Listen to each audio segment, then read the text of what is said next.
Bom dia a todos, bom dia neuronautas. Vamos dar seguimento hoje a mais da disciplina de neurocirurgia da Escola Paulista de Medicina. Vamos chamar o Dr. Eduardo Yunes, do grupo de coluna, para apresentar a sua aula. A gente podia apagar a luz aí, né? Vou iniciar então com a apresentação do caso clínico. Uma paciente feminina, 66 anos, branca, ensino superior completo, casada, natural e procedente de São Paulo, que vinha com uma queixa de uma lombalgia há 3 anos e uma claudicação há 1 ano. Então a paciente refere que tinha uma dor crônica e essas dores vinham progressivamente aumentando e também aumentando as crises, né, em frequência, duração e intensidade nesses últimos 3 anos. E ela começou a notar uma deformidade em cifose na região da coluna lombar há mais ou menos 1 ano. No último ano, né, neste último ano, quando apareceu essa deformidade, ela percebeu que a lombalgia piorou muito. Em torno de 6 meses, ela começou um quadro de claudicação neurológica para 100 metros. E nos últimos 3 meses, a lombalgia ficou tão pior, tão incapacitante, que ela nem claudicava mais. Ela não conseguia andar poucos metros, então, por conta da dor lombar, ela nem sentia mais a claudicação, de tanto que piorou a lombalgia dela. De antecedentes pessoais, ela é osteopênica, estava em tratamento regular com o reumatologista. E no exame neurológico, ela apresentava uma deformidade em cifose na transição tóraco-lombar e lombar, uma discreta escoliose lombar, que a gente percebia pelo triângulo de talhe assimétrico, a simetria das bacias, e uma discreta gibosidade lombar ao teste de Adams. Uma dor intensa mecânica durante toda a avaliação, com dificuldade de fletir, estender, fazer a rotação e a lateralização do tronco, e muita dificuldade durante toda a troca de posição durante os exames. Era uma lombalgia que realmente chamava muita atenção. E nenhum déficit neurológico objetivo. Gostaria de perguntar aqui para algum residente as hipóteses com base nessa história. Eu escolho? O Paraguai, vamos lá.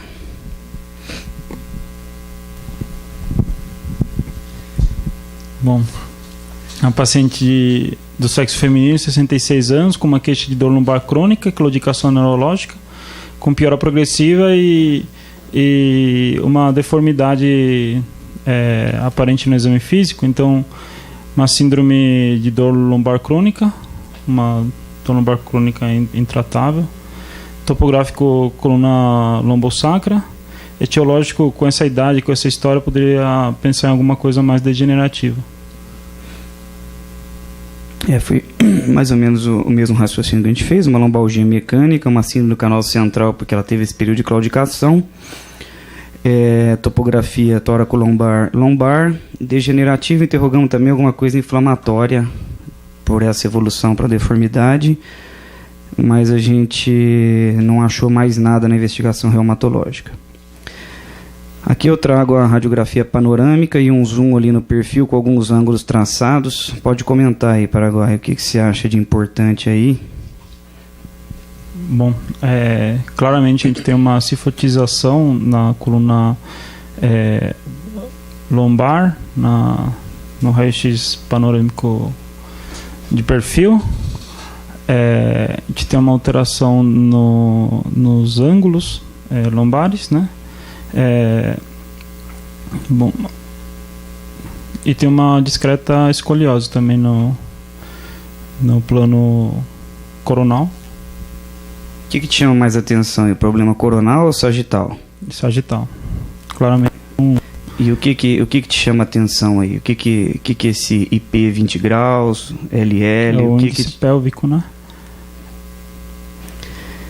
Então, assim, a gente sabe que deformidade de adulto, muitas vezes a gente vê esse desequilíbrio sagital, ele é muito mais importante que o desequilíbrio coronal. Essa escoliose é uma escoliose pequena, uma escoliose que por si só não representa grandes problemas, mas ali a gente vê uma escoliose discreta de 12 graus entre L1 e L3. Esse mesmo trecho é o trecho que a gente vê problema no sagital. De L1 a L3, essa paciente, ao invés de uma lordose, ela tem uma cifose de 25 graus. E a gente observa abaixo uma hiperlordose aparentemente compensatória de 32 graus ali entre o platô superior de L4 e S1. Então, de L1 a S1, né, somando esses dois valores, nós vamos ter uma lordose lombar de 7 graus e uma incidência pélvica, que é um RG da coluna, é uma coisa que não se altera. Então, independente do que aconteça com a incidência pélvica, ela sempre se mantém, de 20 graus. A incidência pélvica, a gente considera até 45 graus pacientes com incidência pélvica baixa, de 45 a 60 graus seria uma média, ou mais comum, mais normal, e acima de 60 graus pacientes com alta incidência pélvica. Qual que é a importância disso? A incidência pélvica e a lordose lombar, elas têm que estar mais ou menos pareadas, e aceita-se um desvio de até 9 graus para mais, 9 graus para menos. Então, uma incidência pélvica de 20 graus, a gente esperaria uma lordose lombar de 20 graus, ou menos 9 ou mais 9. Então, de 11 a 29 graus. Ela está com uma diferença aí, que a gente chama de mismatch, de 13. Então, ela está um pouquinho desequilibrada. Como ela tem pouca lordose, mas ela tem pouca incidência pélvica, essa variação está 4 pontos além do limite esperado. E quando a gente traça a linha de prumo dela, passando pelo meato, por C7 mesmo, a gente nota que a paciente está negativa. O ouvido dela está atrás do sacro, sendo que se ela perdeu lordose, teoricamente ela teria um desbalanço para frente, um desbalanço sagital. Alguém quer comentar esse dado? Chama atenção.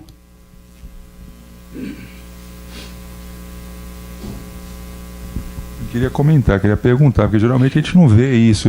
O que eu achei interessante nesse caso é a linha de prumo dela, que está praticamente no eixo normal, né? Ela compensou de um jeito que a coluna inteira dela retificou. Não é o comum se ver, que geralmente a gente vê uma cifose dorsal para compensar esse... Esse caso eu trouxe para o contexto porque a gente tem visto um boom de balanço sagital, de desequilíbrio, e a gente tem visto cada vez mais tratamentos muito agressivos, muito voltados para a deformidade em pacientes que muitas vezes têm uma doença degenerativa. Então tem que ter muito cuidado quando a gente vai tratar um doente de doença degenerativa que vai merecer artrodese, para a gente não fazer coisa a mais. O Vinícius quer comentar aí alguma coisa em relação ao balanço? Fazer um comentário só no geral do equilíbrio sagital. Quando a gente fala sobre esses parâmetros espinopélvicos, e eles são conceitos que estão sendo agregados aí ao longo do tempo, né, porque são conhecimentos relativamente recentes. Então, são de fundamental importância no planejamento cirúrgico, na avaliação individual de cada paciente. E uma coisa que eu tinha um certo pé atrás era com esse número, né, mais ou menos 9. Até eu encontrar recentemente um trabalho francês que eles prepararam um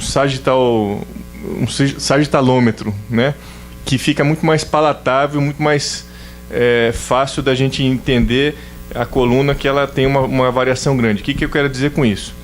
Para pessoas que têm uma incidência pélvica tendendo a mais baixa, como essa paciente, 20 graus, se você colocar naquela formulazinha mais ou menos 9, não tem sentido você pensar que ela com uma incidência pélvica de 20, seria aceitável ela ter, por exemplo, 11 graus de lordose. Isso aí é fora de cogitação para ela. Então, se a gente coloca 20 graus nesse sagitalômetro, a gente vai ver que o esperado para essa paciente seria em torno aí de 32 graus mais ou menos. Ao contrário, se essa paciente tivesse 75 graus de incidência pélvica... O mais 9 seria um exagero. O mais 9 seria um exagero. Então, aí sim, caindo para mais próximo de 60 e poucos graus. Então, primeira análise que eu faço sobre isso. Então, ela está bem fora, obviamente. Ela tem uma grave deformidade na coluna média lombar, né? L2, L3, L4 eles estão totalmente incongruentes. É até incomum a gente ver uma deformidade dessa forma sem acompanhar uma escoliose tão grande. Então, talvez esmiuçar um pouquinho mais sobre isso. E o que ela fez, acabou fazendo compensatoriamente, que também não é habitual ver uma pessoa dessa idade, ela fez uma lordose torácica, né? Isso é uma situação também pouco comum da gente observar numa paciente. Ela tem qual idade mesmo? 66. Então, muito pouco comum de se observar numa paciente dessa idade. Por quê? Porque nessa idade a cifose ela já tendeu a se acentuar. Então, é uma cifose que já está mais rígida, naturalmente, pela degeneração. Então, a gente poderia até observar que ela retificou ou diminuiu a cifose, mas não tender a uma lordose torácica compensatória. Então, isso chama muita atenção. Eu pensaria até se ela tivesse algum outro tipo de doença do colágeno, alguma coisa assim, que pudesse justificar essas alterações. Mas é uma grave deformidade e isso aí merece tratamento, não tenho a mínima dúvida. O Vinícius ponderou bem aí sobre o balanço. É uma coisa que está em modificação. A gente já tem algumas ideias, a gente usa isso muito para, às vezes, para saber o que não fazer, mas ficar muito cego nesses números, às vezes a gente trata de forma muito agressiva, querendo deixar a matemática alinhada, e muitas vezes não é isso que o paciente precisa. Esse que o Vinícius comentou, da paciente está fazendo uma retificação com tendência à lordose lá na torácica, que é um mecanismo compensatório. A gente vê que ela está fazendo uma retroversão de pelve também, e ela está conseguindo se equilibrar. Lembrando que com a idade, ela provavelmente vai perder essa capacidade. Ela é osteopênica, ela provavelmente vai começar a fazer uma cifose torácica ao longo do tempo. Então é uma paciente que a gente tem que dosar muito bem o que a gente vai fazer aqui, porque senão, a longo prazo, pode virar uma catástrofe.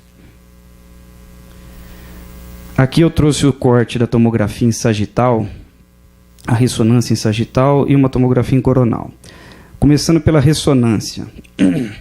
O que eu vejo olhando uma doença degenerativa, que essa paciente tem uma doença degenerativa em 4 discos aí. L4, L5, L3, L4, L2, L3 e L1, L2. O que eu vejo de estenose, isso é um corte mediano, o que ela realmente tem de estenose são nos 2 discos do meio, que eu acho que justificaria essa claudicação que ela apresentou por um período. O nível 4-5, eu não coloquei os axiais, mas é só isso aí, ela tem bastante coluna licórica, não vejo um ponto de compressão tão importante. E lá em cima, o L1, L2, ela tem, na verdade, uma discreta listese, um pseudoabaulamento, também condiciona uma estenose relativa no canal. E, quando a gente avalia a tomografia, o mesmo trecho que ela faz a escoliose, que é L1, L2, L3, é o trecho que ela faz a cifose, e é onde a gente vê presença de gás dentro do disco, que é um sinal de instabilidade mecânica. Agora, a questão é, precisamos fazer coisa muito longa, e de T10 a ilíaco, tratar só a doença degenerativa, tratar todos os discos. Como é que eles conduzem um caso desse aí? Quer comentar aí, Manuel? Você que tem a prática clínica aí também. A diferença, eu acho, do neurocirurgião para quem faz. Uma coisa histórica, talvez o Dr. Orestes saiba até mais falar isso que a gente, né? A parte neurocirúrgica, olhando, você tende a fazer uma cirurgia menor, uma descompressão. A minha tendência, com tudo isso que foi ponderado, é tentar fazer uma descompressão local, só uma hemilaminectomia. O que você faria aí, Manuel? Uma hemilaminectomia e flavectomia por um lado só, né, nessa região. Eu não tentaria fazer nada de artrodese nessa doença nesse momento. Se ela descompensasse... Mesmo ela não claudicando mais, e o problema dela ela agora... não tem mais o problema, a lombalgia mecânica dela ficou tão intensa que ela não anda 10 metros mais. Ela não consegue claudicar mais. Mas é por causa ela não consegue ficar em pé, isso. Ela não tem claudicação. É assim, ela claudicava para 100 metros. A lombalgia dela piorou tanto que ela não anda mais 10, 15 metros. Ela não consegue... por ficar em pé. Por ficar em pé, por fazer pequenas mudanças de posição. Teoricamente a dor é mecânica, né? Mas o negócio tem que partir para algum tipo de fixação, né? O que você faria aí como solução na sua prática mesmo? O que você proporia? O que você pensaria em fazer aí?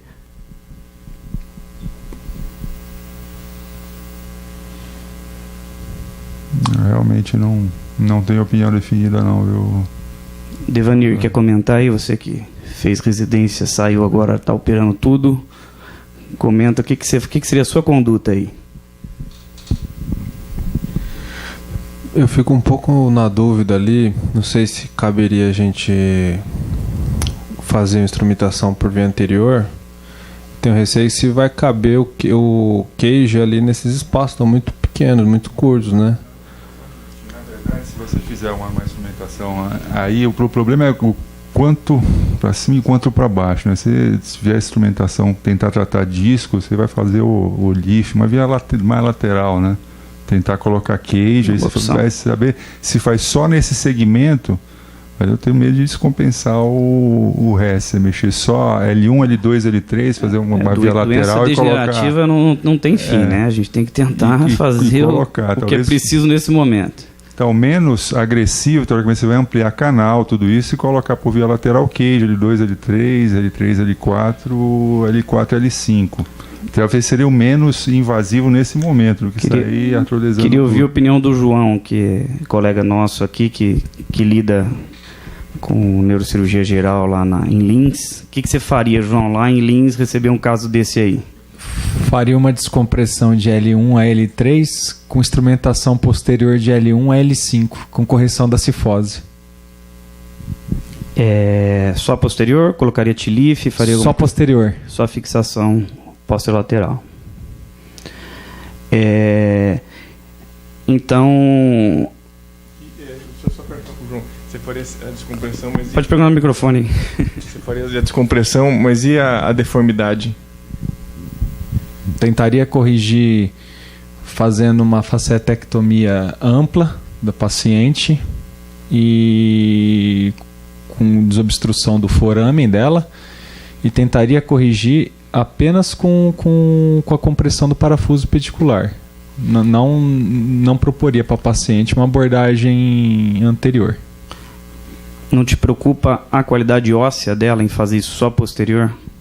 Esse seria o viés, né? Mas se fosse pensar nisso, tem que pensar na coluna inteira da paciente. Talvez no nível L1, L2, L3, talvez L3, L4. Se no intraoperatório fosse possível colocar um cage para tentar dar um suporte anterior, sim. Mas eu me contentaria, se eu não conseguisse fazer uma artrodese anterior por via posterior, apenas o parafuso pedicular, tentando corrigir essa cifose com a descompressão também. Bom, passa para o Vinícius, que é o único representante da coluna, fora eu aqui, para a gente ver o que ele faria. Baseado na história da doente, ela tem uma forte dor lombar. Essa dor lombar é mecânica, ela é evidentemente mecânica. E às custas dessa deformidade. Então ela tem uma deformidade progressiva, provavelmente essa deformidade também foi consequência da estenose de canal. Se a gente lembrar, um dos mecanismos compensatórios que o organismo consegue lançar a mão para diminuir a estenose de canal é justamente fazer a cifose. Então, quando você pegar um paciente que tenha uma estenose de canal, ele está caminhando, qual que é a conduta dele? É parar de caminhar, sentar e inclinar para frente. Porque inventaram até o tal do interespinhoso para tentar fazer isso. E aí outros inventores inventaram justamente esse espaçador interespinhoso, que é para manter em cifose o segmento, que no meu conceito biomecânico ele é completamente fora de questão, mas está no mercado, tem pessoas que usam esse tipo de implante. Então ela já fez isso por si própria, ela já promoveu uma cifose local para driblar essa estenose de canal. Então, por isso que nesse momento a estenose de canal não é o problema dela, porque ela está em franca cifose. Bem, então um quadro como esse, descomprimir, aí não tem muito o que descomprimir. Você tem que tratar a doença dela, que é uma cifose degenerativa. Ela tem uma deformidade do adulto. Esse é o nome da doença que ela tem. Deformidade do adulto, que é uma deformidade em consequência de uma degeneração complexa que ela desenvolveu. Então, pensando nisso, a gente tem que refazer essa curvatura da coluna dela. Eu não vejo outra possibilidade de fazer isso de uma forma pouco invasiva, pouco agressiva, a não ser fazendo da utilização de cages, colocação de espaçadores intersomáticos aí nos espaços de L1, L2, L2, 3, 3, 4, 4, 5. Eu faria isso. A via que vai ser feita, você pode lançar mão de qualquer via é válida, cada uma com suas vantagens e desvantagens. Na via anterior, o ALIF tem um poder maior de correção, colocação de um cage mais largo, e é uma via pouquíssimo agressiva também.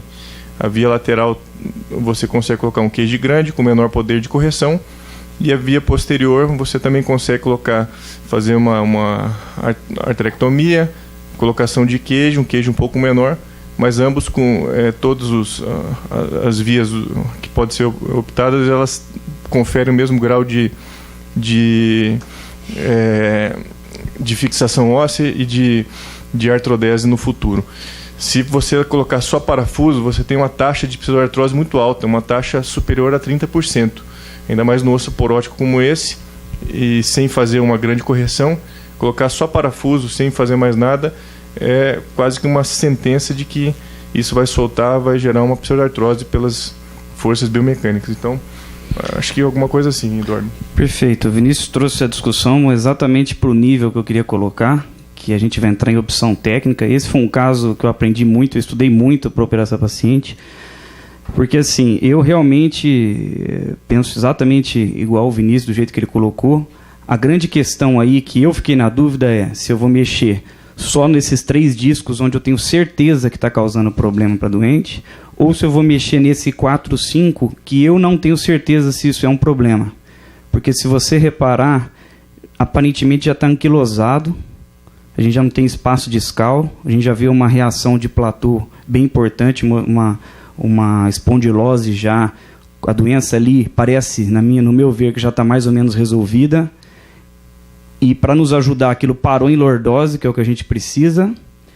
Eu não vejo gás no disco e eu não vejo uma estenose importante no 4-5. Então, a minha conduta, nesse caso, eu prefiro não mexer nesse segmento e explicar para a paciente que eu vou mexer onde eu tenho certeza, fazer uma coisa menor, deixar mais níveis móveis possíveis. E, eventualmente, se precisar no decorrer da evolução, a gente deixa combinado que volta e aborda esse nível, até porque vai ser um nível coringa importante para eu saber o quanto que eu consigo depois corrigir de balanço, caso a minha cirurgia cause algum desbalanço, alguma coisa que eu não consiga fazer uma boa correção. E outro detalhe é que o nível 4-5, ele é um nível chato, porque ele não... Se eu quiser realmente dar um pouco mais de lordose, a via mais fácil ali para eu abordar o nível 4-5 seria uma via posterior com TILIF. Mas ele não vai me dar grandes correções, se a minha preocupação é essa. Eu teria que ir ou para um ALIF e submeter ao pior risco vascular, que é a manipulação da bifurcação das ilíacas, ou para um lateral, que também é o pior nível para o lateral, que é a manipulação do psoas e do plexo. Então, será que justifica para um nível que eu estou em dúvida eu abordar? Na minha opinião, não. Então, deixei isso de coringa e optei por não mexer nesse nível e tratei aquilo que eu tinha convicção que estava causando problema. Então, o que eu fiz aí, eu comecei por via posterior, fiz a passagem dos parafusos, fiz uma artrectomia total de L1, L2, L2, L3, L3, L4, para poder liberar toda aquela parte posterior. Peguei toda aquela parte de enxerto ósseo, fui por via lateral, fiz a fixação com cage lateral de L1, L2, L2, L3, L3, L4, que é onde a gente tinha a cifose e onde a gente tinha aquela pequena escoliose. Retificamos aqueles 25 graus, se olhar ali ficou mais ou menos 0, que pelas contas era o que a paciente precisava, nós vamos ver esses índices depois. E a gente já observa ali que a L4, L5, ela perde um pouco aquele mecanismo compensatório. Ela diminui um pouquinho a lordose.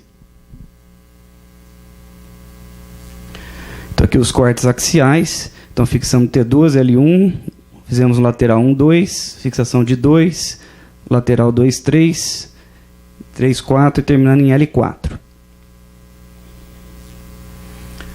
Aqui voltando para a linha de prumo, olha como mudou, como a gente mexe, quando a gente mexe num segmento, a gente vai causar alteração em toda a região proximal e distal à artrodese. Então a gente vê que a linha de prumo dela, ela ficou centrada no sacro, ela melhorou, ela saiu de um balanço negativo e ficou neutra.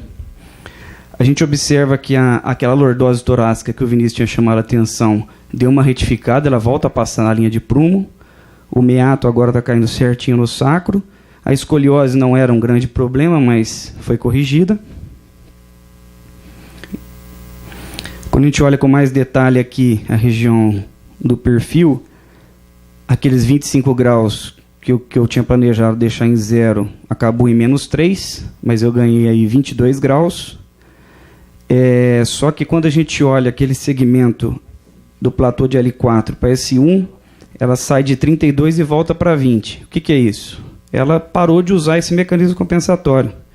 E a hora que a gente soma a lordose agora, essa paciente ficou bem equilibrada. Ficou com 17 de lordose. Então, aquele nosso mismatch está bem aceitável. Esse é um raio-x só para falar a evolução no pós-operatório. É uma cirurgia que aparentemente é grande. Em termos de hora, realmente demora um pouquinho. Foi uma cirurgia de 6 horas, porque a gente tem muito vira e desvira, né? Começa atrás, vai para a lateral, depois volta para colocar a barra. Mas é uma cirurgia que o sangramento é mínimo. Essa paciente perdeu 1 ponto de HB, dormiu 1 dia de UTI e em 4 dias estava em casa. Ela está com 7 meses de pós-operatório. Esse é um raio-x de 5 meses, já mostrando uma boa consolidação da artrodese ali nos queixos, e ela já está fazendo atividade física, já voltou para o pilates, voltou para a hidro, voltou para a academia. E está sem dor nenhuma. Então, o que eu queria justamente entrar é nessa discussão de opção técnica para a gente descomprimir e, eventualmente, artrodesar a coluna lombar. Então a gente sabe que a fusão não é recomendada em casos em que a gente tem uma estenose pura, sem uma presença clara de deformidade ou instabilidade. Então, se você tem uma estenose de forame, a gente tem que descomprimir o forame. Se você tem uma hérnia extrusa, você tira a hérnia. Agora, se você tem uma instabilidade e você trata só descomprimindo, você cria mais um problema para o paciente. Então, está errado instrumentar quem não tem que instrumentar e está errado não instrumentar quem tem que instrumentar. Então, a gente tem que saber qual paciente merece qual tratamento. Então, aqui só para ilustrar, um extremo, um paciente mais velho, que já tem toda a sua coluna lombar mais anquilosada, o tempo já deu conta da deformidade, já colou, a natureza já fez uma anquilose, e o paciente só claudica. Qual o motivo para você artrodesar? Nenhum. Você tem que tratar o canal central sem causar instabilidade cirúrgica. Então você faz uma descompressão a menos agressiva possível, mas sem perder a eficácia da sua descompressão e preservando a articulação. A técnica que você vai usar aí é um detalhe. Se vai ser uma laminectomia com preservação de faceta, a técnica do split do espinhoso, ou uma hemilaminectomia over the top, ou endoscópio, enfim. Essa discussão ela é técnica. Você tem que fazer o que o doente precisa, que é descomprimir o canal e não instabilizar a coluna dele. Então, a gente tem um suporte muito grande na literatura mostrando que os pacientes que têm um quadro de compressão associado a um quadro de deformidade, eles devem ser fusionados. Então, assim, a dor lombar de disco degenerado, a dor discogênica, ela existe e a gente tem na literatura suporte mostrando que a fusão, principalmente a fusão intersomática, melhora essas dores.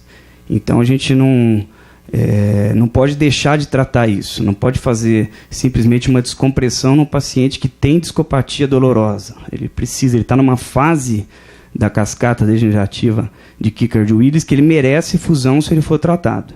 Se ele ficar 20, 30 anos sentindo essa dor, a natureza vai resolver o problema. Mas se você for operar ele naquele momento, você vai precisar fazer uma fusão. Então, a gente tem que avaliar muito caso a caso que fase que o doente está da cascata degenerativa. Então, um extremo, o paciente jovem, há 20 anos, nunca teve uma lombalgia, aí ele pega aquela caixa pesada no final de semana, faz uma hernia estrusa e começa com uma dor ciática. Esse é um caso clássico, se não reabsorver a hernia a tempo, para fazer uma microdissectomia. Qual a justificativa de fazer artrodese? Num paciente que não tinha doença discal nenhuma. Isso foi um acidente, pegou um peso errado e teve uma ruptura de disco. Ah, mas ele tem dor lombar. É claro que ele tem dor lombar. O dermátomo de L5, o dermátomo de S1 vai sair na região lombar. Mas isso é uma dor lombar de dermátomo, isso não é uma dor lombar de doença discogênica. Então esse paciente não precisa de fusão. O outro extremo que eu mostrei é o velhinho que teve dor lombar lá a vida inteira, mas que não tem mais dor lombar. Agora o problema dele é claudicação. A questão mecânica já foi resolvida pela natureza. Você vai ter que fazer o quê? Descomprimir. Agora, tem um bolo de pacientes que ficam no meio termo, que geralmente são adultos de meia idade, que eles já estão na segunda fase da cascata de Kicker-Willis, que é a fase dolorosa da discopatia. Esses pacientes são os que geralmente precisam de fusão, se eles tiverem uma dor mecânica que convence. E tem casos que a gente fica na dúvida. E aí você aparece para ele como aquele gênio da lâmpada, né? Você fala, ó, se eu pudesse resolver uma dor do senhor, qual dor o senhor queria que eu resolva? Da perna ou das costas? Aquele doente fala, doutor, as costas eu lido bem com ela há 20 anos, meu problema é a perna. Você não está muito convicto que ele precisa de fusão? Descomprime e combina com ele. Se ele não ficar bem ou em outro momento, você vai lá e fusiona.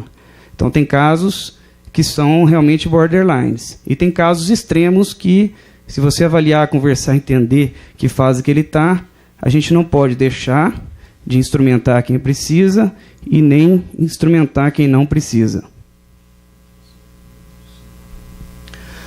Então o João colocou aqui a questão da fusão posterior. O João, assim como eu, fizemos residência aqui. Até 2010, a gente fazia aquele tipo de cirurgia ali no slide, no primeiro ali que tá mostrando a coluna aberta, que é o quê? Ver dura mater, liberar todas as raízes, coloca os parafusos, coloca enxerto ali intertransverso e vão para casa. O que a gente vê até hoje no ambulatório? Era meio que uma loteria. Uns ficavam bem, outros não ficavam bem. E quando não ficava bem, o que acontecia? O Vinícius colocou essa taxa de 30% de pseudoartrose em fusão posterolateral. Eu não sei esse número exato de cabeça, mas vou confiar nesse dado, e a gente vê muito. Um paciente ali mostrando parafuso e halo ao redor do parafuso. Então, a fusão posterolateral pura, ela tem uma taxa de pseudoartrose maior do que quando a gente coloca um dispositivo intersomático. A outra coisa problemática é o tipo de descompressão. Quando a gente faz essa ressecção completa de ligamento amarelo, expõe a dura mater, além de você já aumentar o risco no intraoperatório de alguma lesão radicular, fístula, o que acontece aí? Todo o tecido cicatricial ele vai estar comunicado desde a dura mater até a pele. Se você andar e colocar a mão na região lombar, você vai ver que repuxa tudo. Então, essa tração sobre o saco dural é um dos mecanismos para a dor neuropática, que é a tal da síndrome pós-laminectomia. Principalmente quando a gente tem pseudoartrose associada. Por quê? Porque isso vai ficar formando um tecido de cicatriz mais hipertrófico. E aí muitos pacientes tratados dessa forma hoje estão ganhando estimulador na medula.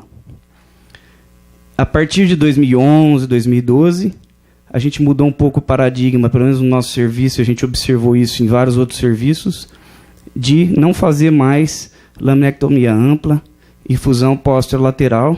A gente até publicou aqui o artigo com a nossa experiência inicial em 2012, foi até o Vinícius que coordenou esse trabalho na época, em que a gente mudou de paradigma. A gente começou a fazer o quê? A descompressão anterior do canal. Como é que a gente faz? Tirando o disco. A descompressão posterior do canal. Como a gente faz? Depende do que você quer descomprimir. Se você quer descomprimir forame, recesso, você vai trabalhar removendo as articulações. Se você precisa descomprimir o canal central posterior, onde está o quê? O ligamento amarelo hipertrofiado e dobrado, a gente tem duas formas. Ou você faz uma descompressão direta, Mas essa descompressão direta não precisa envolver a ressecção do ligamento amarelo.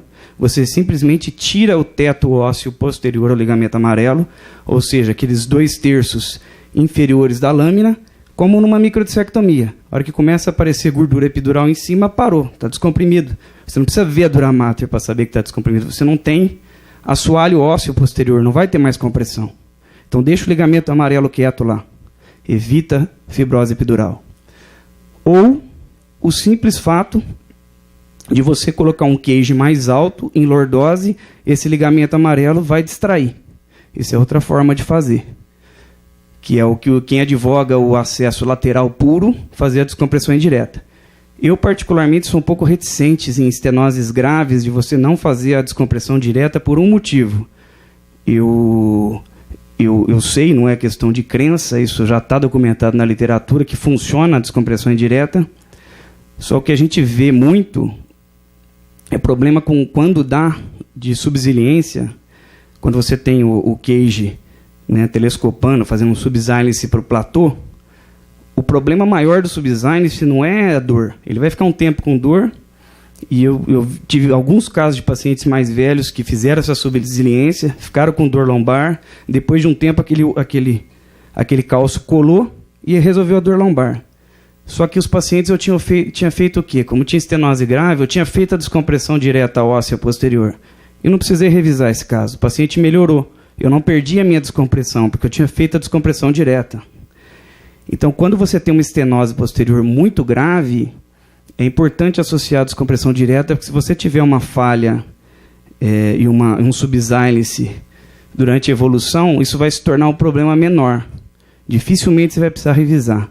Agora, se você faz toda a sua descompressão de maneira indireta, levantando o disco e você tem uma subsiliência, uma pseudartrose, esse paciente vai precisar revisão, porque ele vai voltar a claudicar. Em 68, o Wiltse já propôs um acesso para preservar a musculatura, que é um acesso que a gente trabalha entre os multífidos e os longuíssimos, que é a chamada via de Wiltse, que se presta a preservar a musculatura e a banda de tensão posterior. Então a gente ainda pode ser menos agressivo ainda, fazendo um TLIF, no caso, pela lateral e não pela linha média. E aqui a gente vê ao lado a primeira ressonância mostrando a degeneração, denervação, manipulação, isquemia por tração da musculatura eretora da espinha, e do lado uma foto de um MIST-LIF mostrando a preservação dessa musculatura. Então, se a gente tem todo o aparato técnico para fazer um TLIF menos invasivo, é a nossa preferência, que a gente agride menos a musculatura. Se a gente não tem todo o aparato, a gente pode fazer 2 incisões menores possíveis ali, mas se precisar ser um pouquinho maior, você consegue fazer até com um sistema normal. Se é um sistema próprio de MIST-LIF, você consegue manter o conceito da cirurgia, que é trabalhar entre a musculatura e não lesar a musculatura. Então, aqui voltando na questão técnica que o Vinícius tinha levantado, de como a gente vai inserir o nosso calço para fazer a fusão intersomática. Então, basicamente, a gente tem o PLIF, que hoje a tendência é cada vez mais ser abandonado, porque ela é uma técnica que, embora promova uma melhor intersomática do que a posterolateral simples, você ainda mantém o conceito da descompressão da linha média, que é o que a gente não quer. Porque você precisa tirar a lâmina, afastar o saco dural e inserir o cage. O TLIF, que a gente já colocou, que a gente vai por um corredor entre as articulações e chegar no forame. O ALIF, que a gente vem de anterior para posterior, que a gente já discutiu várias vezes aqui. O lateral LIF, que muita gente conhece como X-LIF, mas X-LIF é nome de marca, então a gente chama mesmo de lateral. O lateral clássico, ele é transpsoas. O problema dele é o plexo lombosacro e o próprio psoas, principalmente no nível L4, L5, onde o psoas é mais espesso e o plexo é mais problemático. E se você tiver uma lesão aí, o paciente vai sair com uma paresia na coxa, às vezes uma dor neuropática. Então, alternativamente ao lateral, existe uma via que é o OLIF, aquele anterior, que é uma via oblíqua, que a gente trabalha pré-psoas, a gente não entra no psoas. A gente trabalha no coxim de gordura, ele é sempre do lado esquerdo, porque do lado direito não existe esse coxim de gordura. A gente tem um espaço de mais ou menos 15 milímetros entre a aorta e o psoas.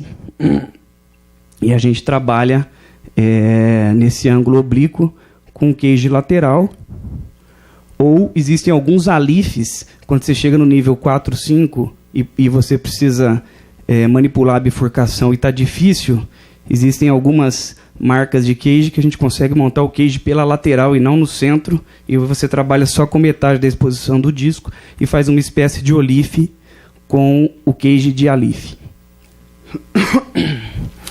Existe mais recentemente o olife com 2 L's, que é esse aqui, que é o pessoal que faz endoscopia, que vem advogando, que é você fazer uma punção um pouco anterior ao corredor do tilife e inserção de um queijo oblíquo. Essa é a única técnica que realmente não faço, e eu acho que ainda precisa um pouco mais de estudo sobre isso. Então, a questão de estabilidade, a gente tem que lembrar que pressão é força sobre área. Então, o tamanho do cage, ele é sim uma forma de estabilizar melhor a sua instrumentação. Então, o alife, ele é o que tem a maior área, portanto, ele é o que consegue estabilizar melhor, distribuindo melhor os pontos de pressão da região. O lateral também é um cage bem largo, ele é um pouquinho abaixo, mas ele também promove uma boa estabilização. E os outros cages são mais fracos em termos de estabilidade, mas você pode compensar isso, por exemplo, usando o corredor do tilife e colocando um cage de cada lado. Isso é possível.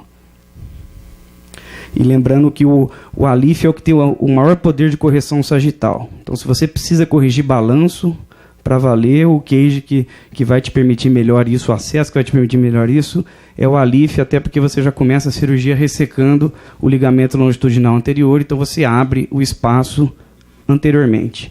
E já o lateral, como você vai de um lado para o outro, obviamente você vai ter um poder de correção coronal muito bom, mantendo a integridade dos ligamentos longitudinais, e no caso de querer ganhar lordose, você precisa ressecar o ligamento longitudinal anterior, como você faz em um alife.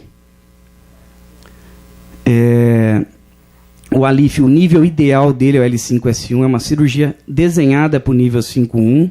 É possível, dependendo do cirurgião de acesso, chegar até L2, L3, mas é um nível já mais difícil de manipular e exige muita experiência do cirurgião de acesso o nível 4-5. O nível 3-4 ele é mais tranquilo do que o 4-5.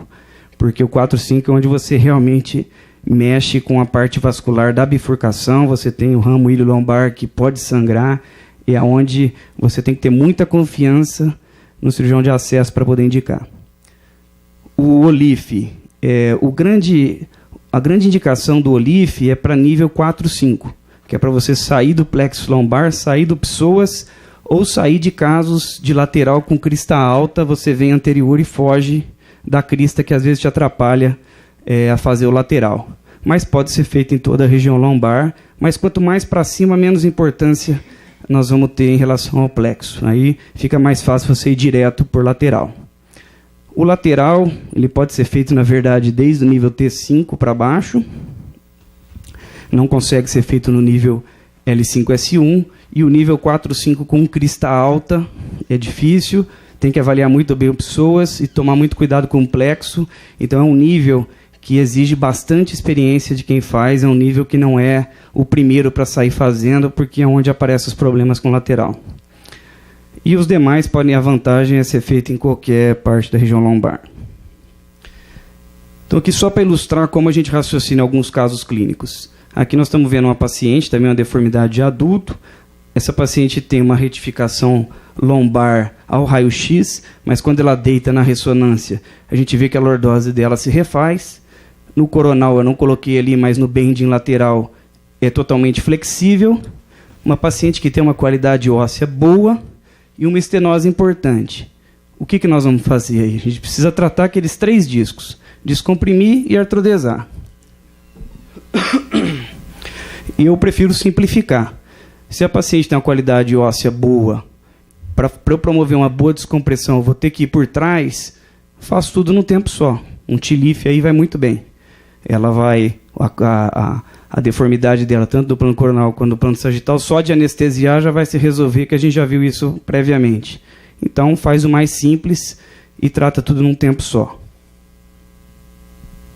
Quando a gente precisa aumentar a estabilidade ou aumentar a nossa fusão óssea, pacientes que têm baixa qualidade óssea, tabagistas, deformidades importantes, quando a gente vai tratar múltiplos níveis, lembrando de novo da física, que momento é força vezes distância, né? Quem já deu tiro de espingarda de chumbim sabe que pegar na ponta é muito mais fácil do que pegar no meio da espingarda. A gente tem que botar o dobro da força para abrir a espingarda se você pegar no meio do cabo.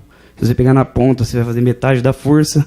Então, se você faz uma artrodese muito longa, a força de arrancamento nas extremidades ela vai aumentando proporcionalmente ao seu braço de alavanca. Então, quando vai fazer múltiplos níveis, tem que pensar muito bem se vai fusionar bem. Então, a primeira coisa é, precisa fazer tudo isso? Se precisa, tem que ir lá e fazer para valer. E lembrar que o sacro, ele é um mau ponto de apoio para fixação. A gente tem um osso muito medular, a gente pode bicorticar o S1, mas mesmo assim a gente consegue fazer uma fixação não tão boa como os parafusos pediculares. E aí a gente tem algumas alternativas no sacro. Fazer fixação de S2, a gente costuma fazer o S1 medialmente para o promontório e o S2 jogado para a asa do sacro, ou fixação do ilíaco, direto no ilíaco, ou através da fixação sacro-ilíaca, passando pela sacro-ilíaca. Então, são opções quando a gente precisa aumentar a estabilidade. Então, a estabilização, a gente já falou, em relação à área de Cage e com essas formas de fixação do sacro. E fusão.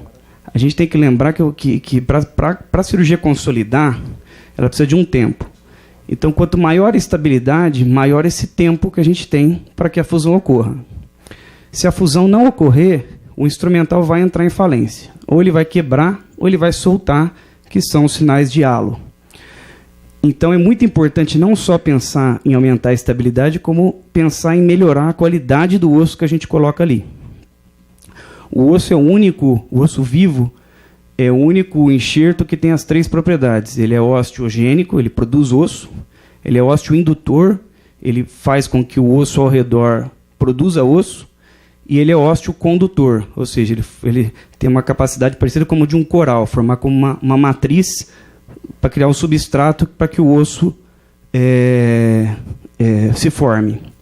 O enxerto sintético, como uma hidroxiapatita, ele só é osteocondutor. Ele não é osteogênico e nem osteoindutor. Osteoindutor artificial, a gente só tem a proteína, o BMP, que é caríssimo, não é a realidade do nosso meio.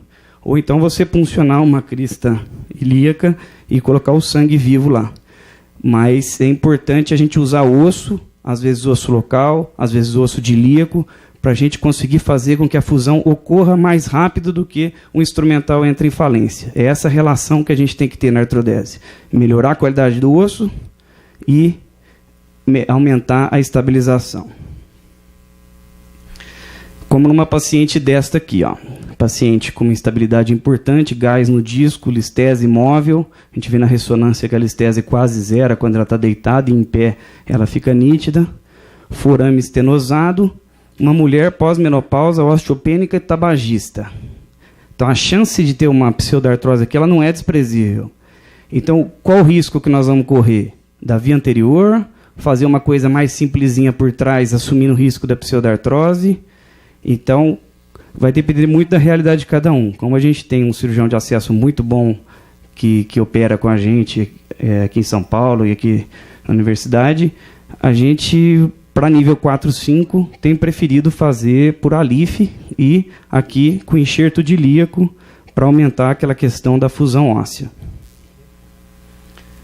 O lateral, esse caso que eu mostrei, só alguns pontos críticos. O acesso lateral exige um perfeito posicionamento do paciente, exige a monitorização do plexo para a gente poder abrir os retratores.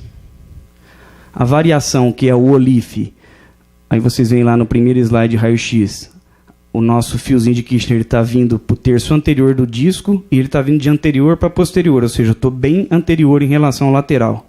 E eu vou trabalhar naquele coxinho de gordura de 15 milímetros e ali eu vou fazer a dilatação do meu sistema. eu posso colocar esse cage posterior. Se a minha ideia é abrir o forame, eu jogo ele mais para trás. Aqui eu só precisava de uma fusão intersomática. Eu coloquei na frente para que a âncora não batesse no parafuso. Mas aí você pode, com manobra como se fosse a do T-Lift, só que ao contrário, você joga a cabeça do cage mais para o fundo, depois roda a mão, você consegue inserir ele mais posteriormente.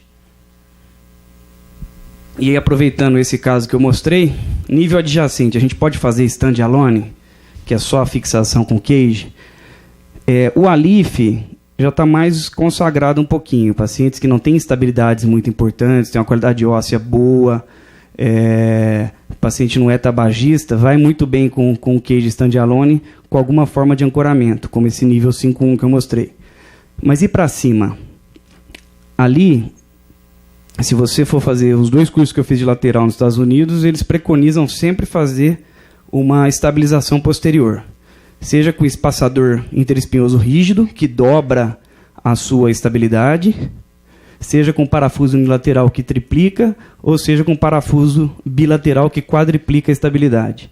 Mas se o paciente tem um osso de boa qualidade, você vai deixar ele restrito um tempo no pós-operatório, vai enxertar ilíaco, por exemplo, você pode conversar com ele e evitar uma manipulação da cirurgia prévia e fazer direto um acesso ao disco. Outro caso que a gente costuma também usar outra forma de inserção de cage é quando o paciente, por exemplo, que fez uma dissectomia e ele já mereceria uma artrodese. Aquele paciente que já tinha aquela história de lombalgia, mereceria ter sido artrodesado, mas foi feita uma dissectomia e ele continua com uma dor mecânica insuportável. O problema de você fazer um T-Lift nesses casos é que você manipula muito aquela região de fibrose, você fica trabalhando e distraindo o disco, e isso pode gerar uma dor neuropática pela manipulação. Então, esses casos a gente prefere ir pela frente, porque a gente faz a distração de anterior para posterior, e o cage lordótico, na verdade, ele vai acabar diminuindo o espaço posterior, então o risco de uma dor neuropática é menor. Quando a gente quer corrigir balanço sagital, o ALIF é a melhor opção. Uma discopatia isolada, a gente pode até não mexer na musculatura anterior, fazer um ALIF stand-alone. Aqui outro caso para exemplificar. Caso de pseudartrose, olha o halo ao redor do parafuso de S1, onde dá mais pseudartrose. E a gente vai na frente, tira o queijo, coloca um ALIF e atrás, aí, no caso, a gente tirou aquela fixação de L4. Aqui outro caso mostrando a pseudartrose, parafuso de S1 quebrado, em fixação longa. O colega foi lá, colocou um conector, jogou 2 parafusos para a asa do sacro. O paciente ficou bem 2 anos, depois começou a fazer halo de novo. Então, esse paciente, ALIF com ilíaco e, de preferência, reconstruir atrás para garantir que a artrodese não vai mais falhar.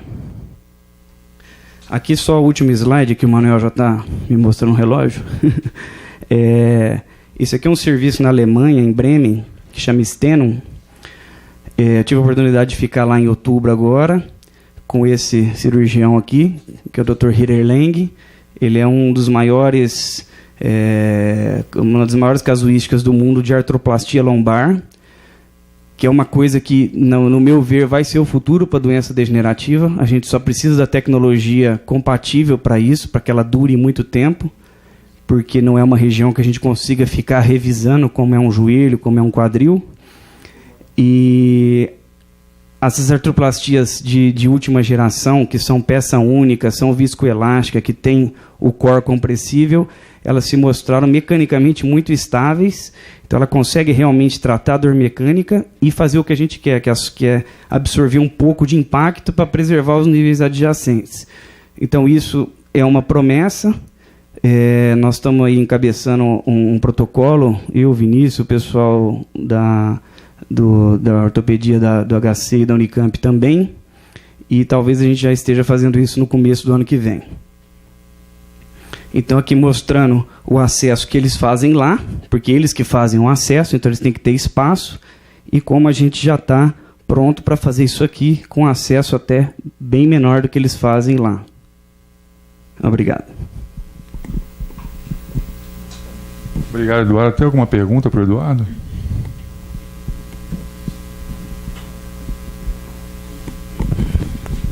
Eduardo, só para... que tem que descomprimir, que tem que tentar corrigir, tudo bem, mas assim, todos os cases que você colocou, todos eles telescoparam para dentro dos corpos vertebrais, pelo menos no raio-x parece que telescoparam, né? Acho que não é telescopou. Ele tem a âncora. São as âncoras dele. Na verdade, o ganho de altura ele está bem melhor do que o disco que era antes. Realmente, algum grau de subsilence você pode fazer até mesmo por causa da âncora. O melhor disco, aqui olhando, é o de baixo, né? Que a gente tem.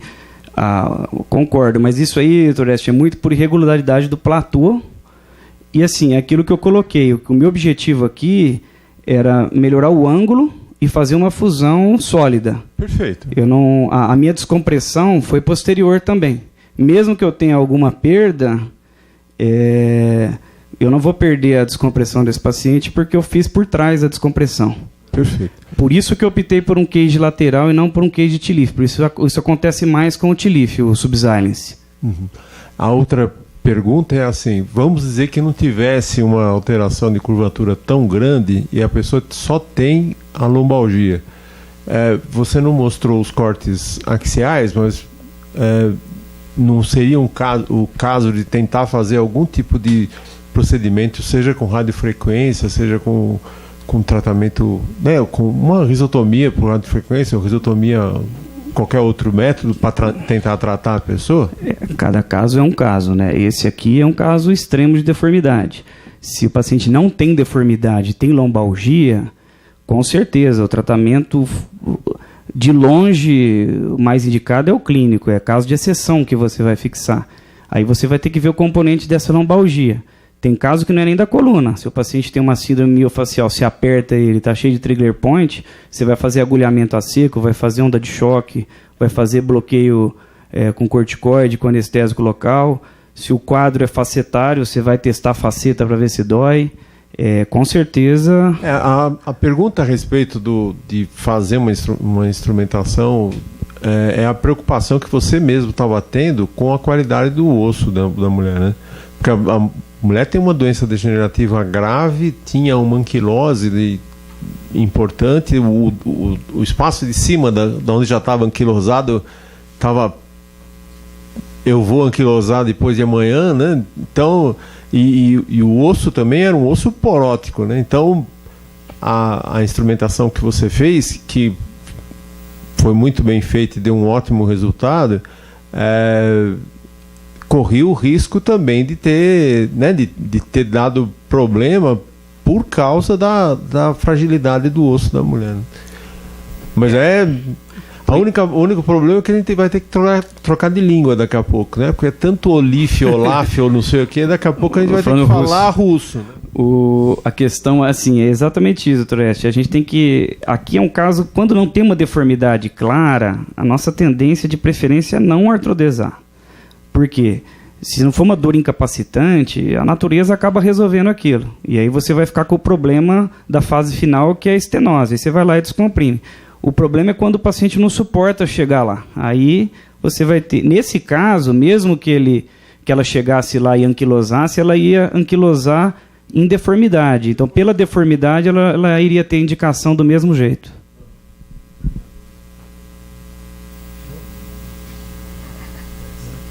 Você tem uma última pergunta. Por que você incluiu L1, que é uma área de transição nessa... T12, na verdade, né? T12? Isso eu achei que alguém fosse perguntar, ninguém tinha perguntado. É muito controverso para cima até onde você vai. Se você for falar com o pessoal que só faz deformidade, eles falam que tem que ir até T10, sempre. É uma regra que eles estabelecem. Aqui, se você colocar numa plateia de deformidade, provavelmente vão me criticar muito. Iam falar provavelmente que eu tinha que ter 10 ao ilíaco. Com certeza eu ouvi isso se eu estivesse numa plateia principalmente de ortopedistas que fazem deformidade. O que eu levo em consideração é o seguinte, é uma vértebra estável, tanto no plano sagital quanto no plano coronal. Então, a T12 ela estava paralela ao solo, tanto no sagital quanto no coronal. E o que acontece? Quando a gente faz aquela fixação de cima, eu exponho só o ponto de entrada do parafuso ali entre a pars, o transverso e a faceta. Então, eu preservo aquela musculatura e preservo a cápsula articular. Então, de certa maneira, é uma preservação realmente da sua artrodese. E para cima a gente não tem grandes problemas de estender como quando você desce para a região móvel. Mas realmente é muito controverso. Talvez poderia ter não feito aquilo ali parado em L1. Seria uma opção também. Eu preferi parar numa vértebra que tivesse paralela nos dois planos, com um disco bom, que já foi feito vários trabalhos mecânicos comparando essa ponta de instrumentação. Tem gente que preconiza gancho, tem gente que preconiza jazz band, tem gente que preconiza sistema semi-rígido. Já foi feito trabalho de toda essa linha. E a única coisa que se mostrou efetivo é se o disco em cima for bom. Isso é o que realmente previne cifotização, né, o PJK, ou mesmo fratura. Então, normalmente eu paro em cima e paro com gancho de transverso. Só que gancho de transverso em T12 já não é tão simples colocar.